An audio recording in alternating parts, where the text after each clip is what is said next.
안녕하십니까. 건강증진뉴스 영양과 건강TV의 강민구입니다. 조리기능사 자격증 코스 중에서 필기 시험 중에 공통사항 실전 모의고사 제1위 시작하도록 하겠습니다.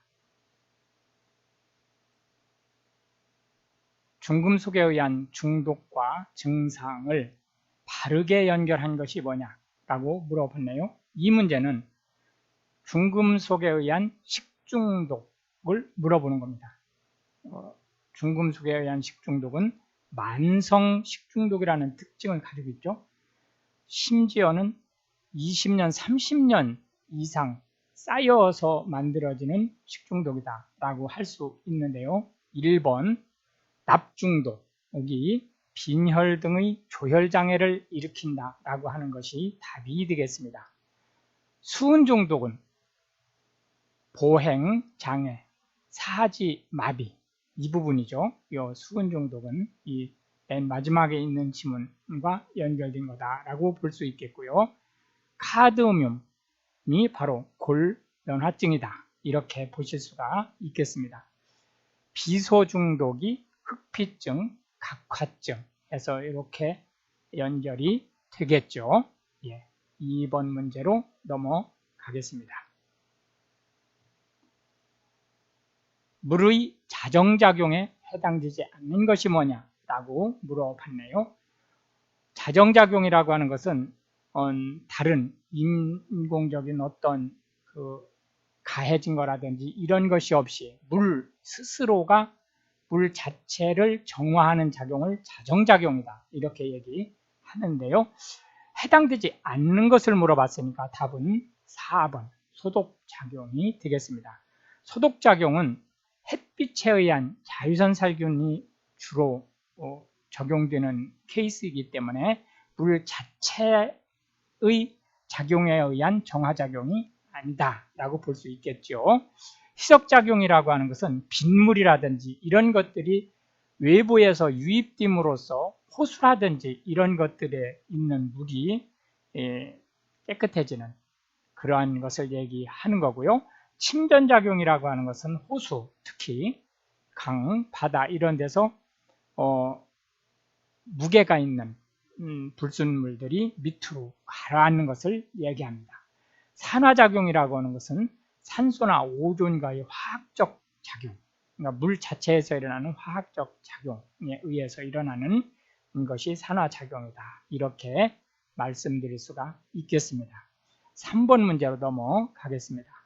사람이 평생 동안 매일 섭취해도 아무런 장애가 일어나지 않는 최대량으로 하루에 섭취할 수 있는 그 사람의 체중 킬로그램당 섭취 가능한 밀리그램으로 표시하는 것이 뭐냐라고 물어봤네요. 이것은 ADI, Acceptable Daily Intake의 약자가 되겠죠. 일일 섭취 허용량. 평생 섭취해도 현재 과학으로서 밝혀진 바에 의해서는 피해가 없는 양을 ADI라고 얘기를 합니다. 최대 무작용량, NOEL이라고 하는 것은 No Observed Effective Level이라는 거예요. 그러니까 관찰되지 않는 유효 수준이라고 하는 거죠. 관찰되지 않는, 즉 피해가 보여지지 않는 최대량을 얘기하는 거다. 레탈 도즈 50는 이 분량의 독성을 배포했을 경우에 실험 대상 개체의 50%가 죽는 경우예요. 50% 이상이죠. 그거를 레탈 도즈 50라고 얘기를 한다. 이펙티브 도즈 50는 죽는 건 아니고 효과가 나타나는, 그러니까 독성이 보여지는 50%한테가 ED 50이다 라고 말씀드릴 수 있겠습니다. 4번 문제로 넘어가겠습니다. 식품의 부패 과정에서 생성되는 불쾌한 냄새 물질과 거리가 먼 것이 뭐냐? 불쾌한 냄새 물질이라는 걸 물어봤어요. 냄새가 안 나는 게 아니죠. 불쾌한 냄새가 나는 걸 물어보는 거죠. 거리가 먼 것을 물어봤으니까요. 답은 포르말린이 되겠습니다. 포르말린은 우리 이제 초등학교나 중학교나 이런 데서 그 과학실에 가보시면 그 식물이라든지 동물, 특히 이제 그 곤충이라든지 이런 거 채집해가지고 그거를 살아있는 것처럼 보여지게 하는 그러한 병이라든지 이런 속에 들어있는 수용액이 포르말린 수용액이에요. 암모니아는 알칼리성 수용액, 색깔이 없죠. 그러네 이게 변소에서 나는 부패 냄새가 아주 심하죠. 황화수소는 이것도 색깔은 없어요. 그러나 이제 유기가스죠. 달걀 썩을 때 나는 냄새가 주로 황화수소 냄새다. 이렇게 보시면 되겠고, 인돌은 헤테로고리 방향족 기체, 이것도 색깔은 없어요. 주로 대변에서 많이 나는 냄새가 인돌이다. 이렇게 이제 보시면 되겠고, 5번 문제로 넘어가겠습니다.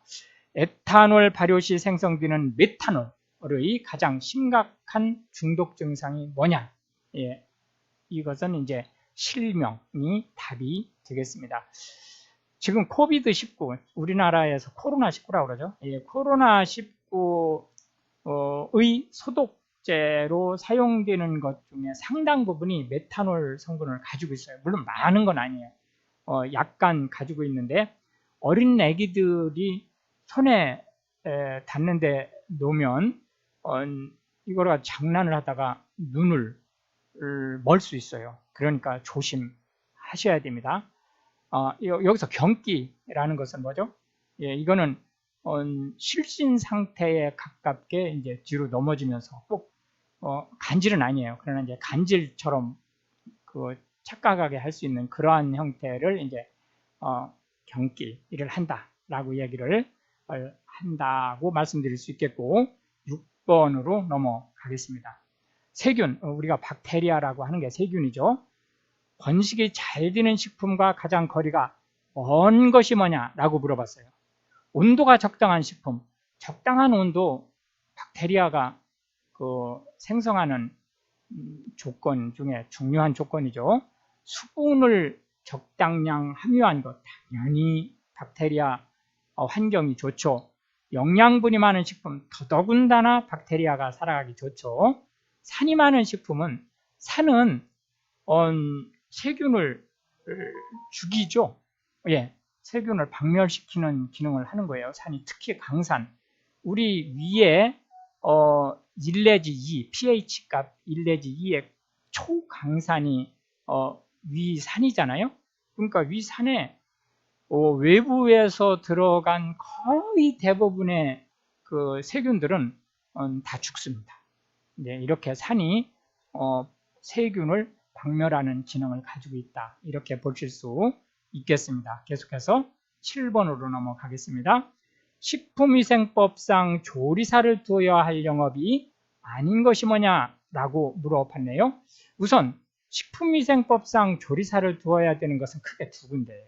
한 군데는 절대적으로 둬야 되는 부분, 보고 조리 판매하는데, 그리고 두 번째로는 집단급식소. 이렇게 이제 보실 수가 있겠습니다. 그걸 염두에다 두고 지문을 한번 보시겠습니다. 우선 식품 첨가물 제조업소가 답이 되겠죠. 예, 조리사 자격증을 가지고 있지 않아도 운영할 수 있는 기업이다 라고 보실 수 있겠고요. 지방자치단체가 운영하는 집단급식소니까 당연히 있어야죠. 보거조리 판매업소, 보거조리를 하니까 당연히 있어야죠.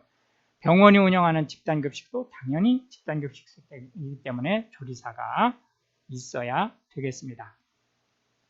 8번 문제로 넘어가겠습니다. 카제인은 어떤 단백질에 속하냐라고 물어봤네요. 카제인은 우유에 있는 단백질이죠. 예, 이거는 인 단백질에 속한다. 이렇게 보실 수 있겠습니다. 당단백질은 주로 이제 그 내분비계, 호르몬이라든지 이런 데와 관련된 게 주로 당단백질이 구성되고 있습니다. 지단백질은 우리가 지질을 먹는다든지 또는 지용성 바이타민을 먹는다든지 이럴 경우에 소화 과정에서 생성되는 것이 지단백질이죠. 단순단백질은 이거는 이제 알파 아미노산하고 그 유도체만으로 구성된 단백질을 이야기하는 거예요. 주로 이제 알부민이라든지 콜라겐이라든지 면역 글로불린이라든지 이런 것들이 단순단백질에 속한다. 이렇게 보실 수 있겠고 9번으로 넘어가겠습니다. 식품 첨가물이 갖춰야 할 조건으로 옳지 않은 것이 뭐냐? 라고 물어봤어요. 참고로 식품 첨가물 하면 한국인들은 고개를 절레절레 흔들어요. 식품 첨가물을 첨가한 음식은 나쁜 거다 이런 생각을 가지고 있거든요. 근데 지금 이 강의를 들으시는 분들은 모두 적어도 영양이나 식품 조리에 관해서는 전문가잖아요. 그러니까 전문가답게 팩트를 정확하게 알고 계셔야 됩니다. 식품 첨가물은 인체에 나쁜 게 없어요. 인체에 나쁜 게 있으면 식품 첨가물로 식약처에서 인가를 안 합니다. 그러니까 식품 첨가물은 평생 먹어도 인체에 유해하지 않다라고 신뢰하셔도 돼요. 예, 그걸 일단 전제로 해서 질문 한번 보시겠습니다. 우선 9번의 답은 2번 다량 사용했을 때 효과가 나타나야 된다라는 건데 이건 아니에요. 다량 사용하는 것이 아니고 소량만 사용해도 효과가 나타나는 것이 식품 첨가물입니다. 왜 그러냐면 식품 첨가물로 인가를 할 때 일정 양 이하로 먹기 때문에 평생 먹어도 된다라고 인가를 한 거지 다량을 평생을 먹으면 누구도 보장 못해요. 효과가 나타나지 않는다라고. 그렇기 때문에 다량 사용하는 것은 안 됩니다. 소량 아주 조금 예를 들어서 우리가 미원이라든지 이런 거 넣을 때 티스푼에 뭐 한 10분의 1도 안 넣잖아요. 그 정도로 소량을 넣어도 효과가 나타난다. 식품에 나쁜 영향을 주지 않을 것 당연한 거죠. 상품의 가치를 향상시키는 것 당연한 거죠. 식품 성분 등에 의해서 그 첨가물을 확인할 수 있어야 돼요. 예를 들어서 화학작용이라든지 이런 게 의해서 녹아버려서 또 검출이 안 된다. 그러면은 만에 하나 문제가 발생을 했을 때 원인 분석을 할 수가 없어요. 그렇기 때문에 반드시 첨가물을 확인할 수 있어야 된다. 10번 문제로 넘어가겠습니다. 사용 목적별 식품 첨가물의 연결이 잘못된 것이 뭐냐? 라고 물어봤네요. 예, 역시 답은 2번 소포제 초산비닐수지 연결 구조입니다.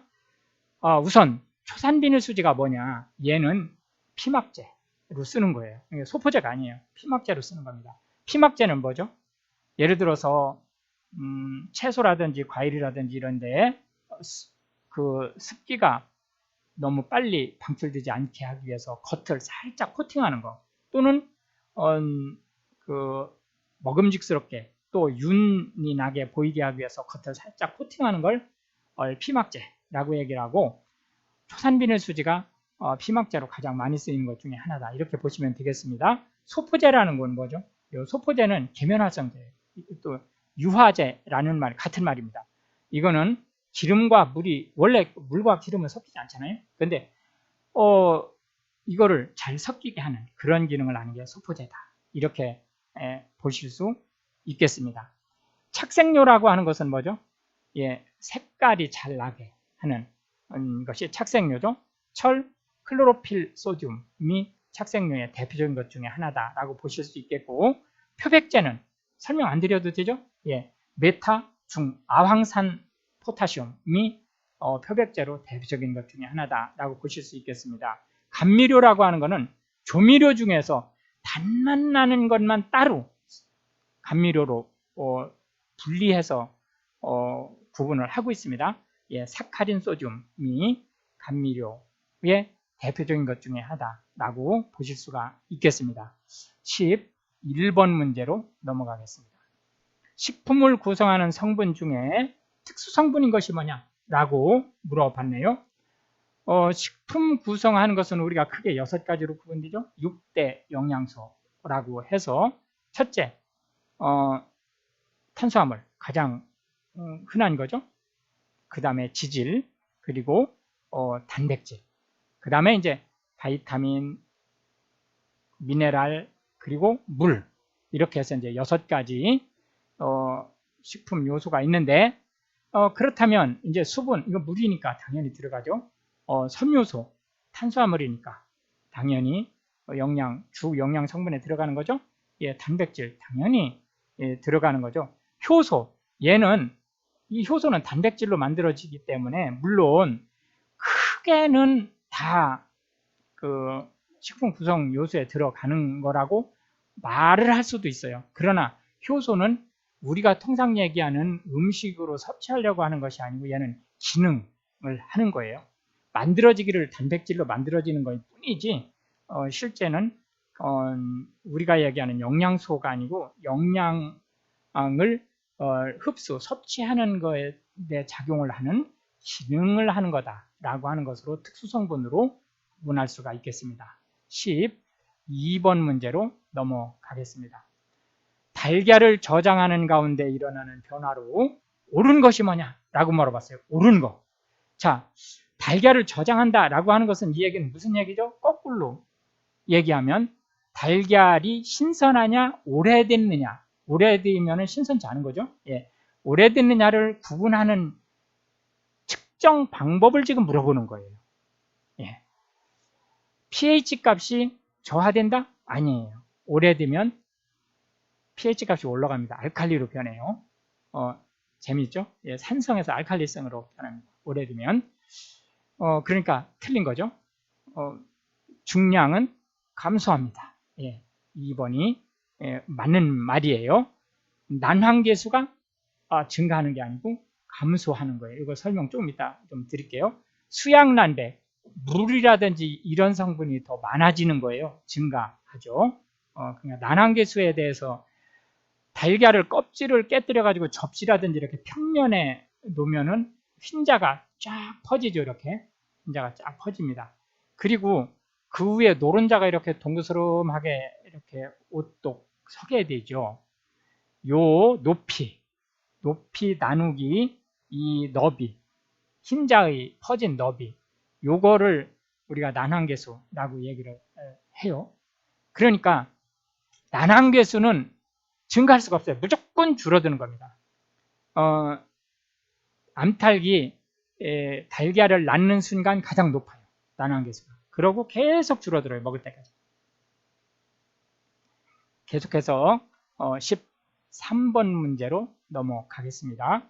우리나라에서 사회보험에 해당되지 않는 것이 뭐냐라고 물어봤네요. 사회보험이라는 게 뭐죠? 사회보험은 국가나 공공기관에서 실행하는, 보험자가 국가나 공공기관이 되는 거예요. 거기서 강제적으로 적용되는 보험을 우리가 사회보험이다 이렇게 얘기를 하죠. 사망보험은 이거는 영리보험의 가장 대표적인 상품이에요.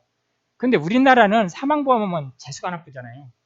죽었을 때 보험금을 탄다고 하면 우리나라 사람들은 안 들어요. 재수 나쁘다고.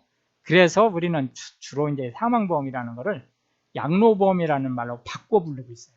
같은 말입니다. 그러니까 답이 1번이 되겠죠. 예, 우리나라 사회보험은 대표적으로 5대 보험을 얘기하죠. 국민연금, 고용보험, 건강보험, 산재보험, 노인요양보험, 이렇게 5가지를 든다. 이렇게 얘기를 할 수가 있겠고요. 14번 문제로 넘어가 보겠습니다. 식품 첨가물, 기구, 용기, 포장 등의 위생적 취급에 관한 기준을 정하는 곳이 어디냐? 행정기관이 어디냐라고 지금 물어본 거죠. 예, 식품의약품안전처가 되겠습니다. 보건복지부가 아닙니다. 그러니까 꼭 기억을 해주시기 바랍니다. 그러면은 이러한 일들을 규정하는 법이 뭐죠? 그게 식품위생법이죠. 예, 식품위생법에 대해서는 나중에 또 강의를 하겠습니다만은 어쨌든 식품위생법의 주관 부처가 어디라고요? 식품의약품안전처. 우리가 이걸 줄여서 식약처 이렇게 얘기를 하고 있습니다. 처는 장관하고 같은 급이죠. 처장은 지방은 안전청이에요.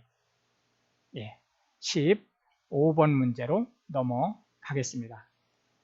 즉석 판매 제조 가공업소 내에서 소비자에게 원하는 만큼 덜어서 직접 최종 소비자에게 판매하는 대상 식품이 아닌 것이 뭐냐라고 물어봤네요. 예, 이거는 이제 즉석 판매 제조 가공과 관련된 규정이 따로 있죠. 예, 그 법에서 정해져 있습니다. 그리고 이제 소분할 수 있는 것도 정해져 있죠. 이제 거기에 해당되지 않는 것이 뭐냐라고 물어본 거예요. 예, 이건 어육 제품이 되겠습니다. 된장, 식밤, 우동 이런 것들은 될 수 있죠. 예를 들어서 식빵 같은 거를 소분해서 판매할 수 없으면 샌드위치 같은 걸 만들어서 팔 수가 없죠. 예를 들어서 호빵이라든지 이런 거를 그 겨울에 이제 익히는 게 아니고 덮여서 따뜻하게 해서 파는데 이런 걸 할 수가 없죠. 이걸 소분이라든지 이런 거를 금지시켜 놓는다면 예, 이제 그런 측면으로 보시면 되겠고요. 16번 문제로 넘어가겠습니다. 다음 중 세계보건기구 감시 대상이면서 생물 테러 감염병인 것이 뭐냐라고 물어봤네요. 이거는 식품위생법이 아니고 감염병 예방법 관련된 문제입니다. 물론 이제 나중에 강의 이거 문제풀이 말고 강의 쪽에서는 감염병 관련된 부분 강의를 또 따로 해 드릴 겁니다. 어쨌든 여기에 해당되는 것은 두창이다 이렇게 보실 수 있겠고요. 두창 천연두 할 때 그 두를 뜻하는 거예요. 이게 실제 우리가 감염병이라고 하면 사람과 관련된 거는 지금 전염병이라는 말을 안 써요. 감염병이라는 말을 씁니다. 근데 전염병이나 감염병이나 그게 그거예요. 그러나 다시 한번 말씀드리는데 이 강의를 들으시는 분들은 적어도 전문가들이잖아요. 예, 식품이나 조리나 영양이나 이런 거에 대해서 전문가니까 전문가는 이런 용어 하나도 전문가답게 쓰실 수 있어야 돼요. 그래서 사람하고 관련된 것은 전염병이라는 말을 안 쓰고 감염병이라는 말을 쓴다. 전염병은 지금 현재 우리나라 법상 어디에서 쓰죠? 예, 가축이라든지 이런 데하고 관련된 것, 또 식물이라든지 이런 거하고 관련돼서는 전염병이라는 말을 쓰고요. 사람하고 관련돼서는 감염병이라는 말을 쓴다. 그러나 의미는 똑같은 말이에요. 틀린 말은 아닙니다. 그러니까 단지 법에서 그렇게 정하고 있다라고 하는 것을 말씀드리면 되겠고, 감염병 예방법에서 정하는 감염병의 종류는 크게 4가지예요. 1급, 2급, 3급, 4급 이렇게 나눠지죠. 2019년 이전에는 이걸 1군, 2군, 3군, 4군, 5군 이렇게 나눴었어요. 작년 2020년도부터 1급, 2급, 3급, 4급 이렇게 나누고 있다. 이제 그 위에 기생충이라는 게 있고 세계보건기구 감시 대상 지금 오늘 여기 문제에 나온 거, 그 다음에 이제 생물 테러, 성매개 감염병, 인수공통 감염병, 그 다음에 의료 관련된 감염병, 병원이 매개가 되는 감염병 이런 것들이 감염병 예방법에서 정하는 규정하고 있는 감염병 종류들이다 라고 말씀드릴 수 있겠고요. 17번 문제 넘어가겠습니다. 난황이 달걀 노른자죠. 예, 많은 복합 지방질로서 유화제로 사용되는 것이 뭐냐? 이거는 엄청나게 많이 나오는 문제예요. 이게 꼭 조리사뿐만이 아니고 뭐 위생사, 특히 영양사 이런데 그 면허시험에서 자격증 시험 면허시험에서 단골로 나오는 문제 중에 하나입니다. 답은 레시틴이 되겠고요. 유화제라는 게 뭐예요? 이게 유화제가 기름하고 물을 잘 섞이게 해주는 거예요.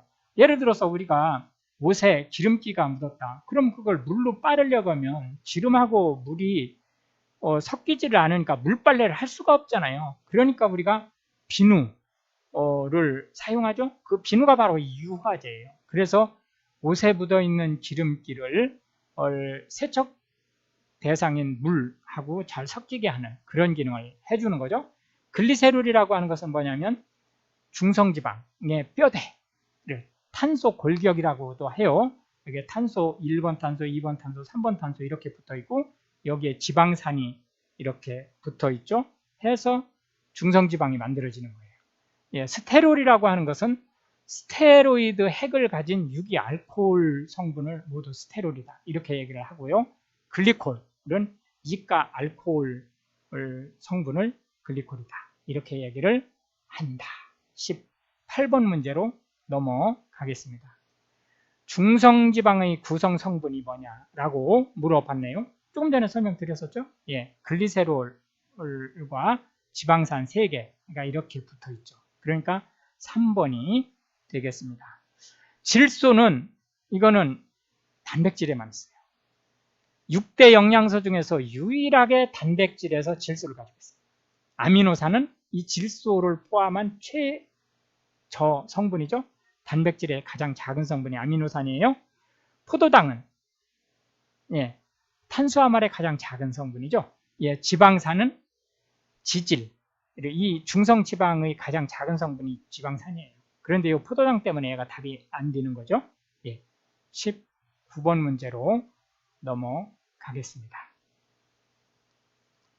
치즈 제품을 굽기라는 것이 뭐죠? 얼마나 단단하냐라는 걸 물어보는 거죠. 구분할 때 일반적으로 가장 경도가 높은 것, 딱딱한 정도를 경도라고 그러죠. 높은 것이 뭐냐라고 물어봤습니다. 예, 이거는 체다 치즈. 체다 치즈를 우리가 초경질 치즈라고 얘기를 합니다. 초경질 치즈. 블루 치즈, 얘는 반경질 치즈예요. 카맘벨트 치즈, 얘는 연질 치즈. 크림 치즈, 연질 치즈.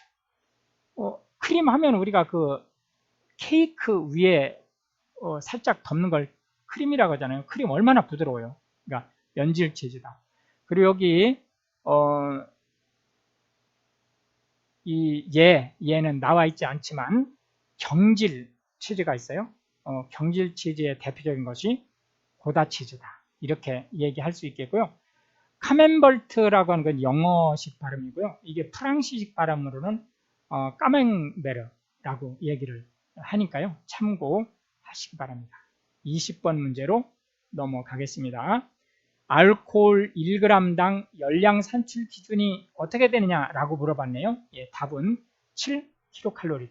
1g당 7kcal가 나. 술을 마시면 1g당 7kcal의 엄청난 에너지를 갖는 거예요. 그러니까 비만을 걱정하시는 분들은 알코올을 많이 섭취하시면 안 되는 거예요.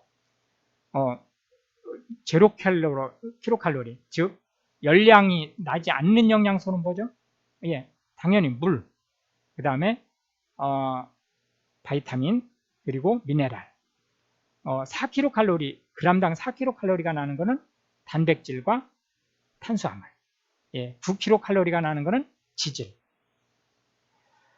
여기서 이것들은 이 g당 kcal가 난다라고 하는 얘기는 그 해당 식품을 얘기하는 거예요. 예를 들어서 지질이다. g당 9kcal가 나는데 그 기름 성분 안에 예를 들자면 그 참기름이라든지 이런 기름을 먹으면 얘기가 다른데 그건 다 기름이니까요. 그런데 뭐 호두라든지 뭐 잣이라든지 이런 거를 먹을 수 있잖아요. 그러면은 그거는 그 중에 뭐 한 20, 30%밖에 지방이 아니죠. 그러니까 만약에 잣을 10g을 먹는다고 해서 90kcal가 나는 게 아니죠. 예, 21번 문제로 넘어가겠습니다. 붉은 양배추를 조리할 때 식초나 레몬즙을 조금 넣으면 어떤 변화가 일어나? 식초나 레몬즙이라고 얘기하면 이게 무슨 뜻을 얘기하는 거죠? 산성을 추가했을 때 라는 의미죠. 예, 그런 문제입니다. 그러면은 이제 일단 21번의 답은 1번이 되겠는데요. 안토시아닌계 색소가 선명하게 유지된다. 안토시아닌은 산성 쪽에서 붉은색 계열이, 여기 붉은 양배추라고 했잖아요. 예, 붉은색 계열이 선명해집니다. 그리고 알칼리 쪽에서는 청색 계열이, 그리고 중성에서는 자색, 즉 보라색 계열이 선명해지는 그런 특성을 가지고 있어요. 카르티노이드의 색소가 변색되어 녹색으로 된다. 말이 안 됩니다. 우선은 얘가 왜 말이 안 되느냐면 식초나 레몬즙은 수용성이죠. 예, 그런데 카르티노이드는 지용성이에요. 그러니까 이 수용성 액이 지용성 색소를 녹일 수가 없어요. 클로로필계 색소가 선명하게 유지된다. 이것도 마찬가지예요. 클로로필, 이게 엽록소죠. 이 나뭇잎의 녹색이 이 클로로필 때문에 나는 거예요. 이 클로로필은 지용성이에요. 그러니까 이 수용액에는 반응을 하지 않죠. 예. 플라보노이드계 색소는 수용성이에요. 그런데 그러니까 변화할 수 있죠. 예, 그 청색으로 변하는 게 아니고 적색으로 변해요. 그렇기 때문에 틀린 답이 된다. 이렇게 얘기할 수 있겠고, 22번 문제로 넘어가겠습니다. 달걀의 가스 저장을 실시하는 가장 중요한 이유가 뭐냐라고 물어봤네요. 가스 저장이라고 하는 것은 우리가 또 CA 저장이라고도 해요. 산소를 대폭 줄이고 이산화탄소를 대폭 늘리고 온도를 냉장 온도 중에서도 좀 낮은 냉장 온도로 낮추고, 그 다음에 이제 습도를 한 70-80% 정도 조정을 하는 그러한 저장 방법을 가스 저장이라고 하는데, 이거는 왜 그러냐? 알 껍질이 이산화탄소 발산을 하지 못하게 하기 위해서. 그러니까 바깥쪽에 이산화탄소가 많으면 안쪽에 있는 이산화탄소가 나가질 못하죠. 확산되지 않죠. 왜냐하면 이산화탄소 농도가 바깥쪽이 더 많으니까, 달걀 안쪽보다. 그렇기 때문에 이산화탄소, 달걀 안에 있는 이산화탄소가 바깥으로 나가지 못하죠. 이산화탄소는 산성이에요. 그런데 얘가 발산되면 달걀이 알칼리성으로 변하죠. 알칼리성으로 변하면 신선도가 떨어진단 말이에요. 예. 계속해서 23번 문제로 넘어가겠습니다. 두부의 응고제 중 간수의 주성분이 뭐냐? 간수가 뭐죠? 예, 우리가 통상 이제 천일염이라고 하는 것을, 천일염이 대만식 그 소금이죠. 예. 우리나라에서는 일제의 잔재예요. 그 일제에서 제2차 세계대전을 치르기 위해서 전쟁 물자를 조달하는 방법으로 한국에 천일염을 강제로 보급을 시켰죠. 예, 어쨌든 그 천일염을 이제 사오자마자 통상 이제 가정에서는 한 2-3년 묵히죠. 근데 그 2-3년 묵히는 동안에 소금에서 그 바닷물이라고 우리가 생각하기 쉬운데, 그 바닷물은 아니에요. 그 이제 소금물이 이렇게 쭈르륵 흘러내리죠. 그걸 우리가 간수라고 합니다. 이거를 두유에다가 추가하면 이 두유에 있는 단백질 성분이 몽글몽글 뭉쳐져서 두부가 되죠. 예. 이거는 답은 일단은 염화 마그네슘이 되겠습니다. 간수의 주성분은 염화 마그네슘 이외에 황산칼슘, 염화칼슘, 글루코노 델타락톤, 이런 것들이 있다라고 보실 수가 있겠고요. 24번 문제로 넘어가겠습니다. 카르티노이드에 대한 설명으로 옳은 것이 뭐냐라고 물어봤네요. 카르티노이드는 색소 성분이죠. 예. 이 답은 1번이 되겠는데요. 클로로필과 공존하는 경우가 많다. 예, 얘도 지용성이고 얘도 지용성이죠. 그렇기 때문에 친하기 때문에 공존하는 경우가 많다라고 이제 보시면 되겠습니다. 산화효소에 의해 쉽게 산화되지 않는다. 아니에요. 지용성, 얘도 지용성이라고 그랬잖아요. 지용성, 이 지질은 산패가 무지하게 잘 되죠. 그래서 기름으로 조리한 것을 오랫동안 공기 중에 노출시키지 말라고 하는 거예요. 지질의 산화가 잘 되기 때문에. 이거는 썩는 거하고는 다른 거예요. 산패는 썩는 건 아닙니다. 그러나 이제 냄새가 별로 안 좋아지고 영양 성분이 이제 조금 별로 섭취하기에 적합지 않은 상태로 약간 변한다라는 거지, 썩는 건 아닙니다. 자외선에 대해서 안정하지 못하죠. 왜 그러냐면 자외선은 항산화제 역할을 하는 게 자외선이에요. 그렇기 때문에 이제 실제 지질은 산패가 많이 되는데 자위선은 산패가 되지 않게 하는 부분을 가지고 있기 때문에 변화가 되죠. 예, 물에 쉽게 용해되지 않죠. 왜 그러냐면 얘가 지용성이니까. 예, 해서 답은 1번이 되겠습니다. 25번 문제로 넘어가겠습니다. 식품과 대표적인 맛성분인 유기산의 연결이 틀린 것이 뭐냐? 라고 물어봤네요. 예, 요구르트는 젖산을 함유하고 있어요. 호박산은 그럼 어디에 있죠? 예, 주로 조개, 사과, 청주, 간장 뭐 이런 것들에 호박산이 주로 들어있다. 포도의 주석산, 감귤의 구연산, 사과의 사과산은 맞는 말이다. 이렇게 이제 보실 수가 있겠고요. 이렇게 해서 이제 그 1회차 25문제를 모두 마쳤는데요. 2020년 작년부터 필기가 과목별로 지금 바뀌었죠. 예, 한식, 양식, 일식, 보고, 중식 이렇게 5과목이 과목별로 바뀌었어요. 그리고 떡, 제주가 완전히 분리되어 있고 그 다음에 이제 제과, 제빵이 완전히 분리되어 있죠. 예, 그런데 60문제 중에서 앞에 50문제는 과목에 불과하고 공통이에요. 그렇기 때문에 그 50문제를 25문제씩 두 차례에 나눠서 이렇게 해서 이제 한 7, 8차례 정도 거쳐서 이제 방송을 해드릴 건데요. 가능한 한은 모두 시청을 하시기 바랍니다. 아주 바쁘신 분은 다는 못 보더라도 한 번을 보시더라도 좀 신경을 바짝 쓰셔서 보세요. 이미 이제 지금 강의를 쭉 들어가면서 오셨겠지만 왜 답이 되는지 그리고 왜 답이 되지 않는지에 대한 것을 일일이 설명을 제가 드리고 있기 때문에 정성 들여서 강의를 들어주시기 바랍니다. 예, 오늘도 고생하셨고요. 2회에서 계속 만나보도록 하겠습니다.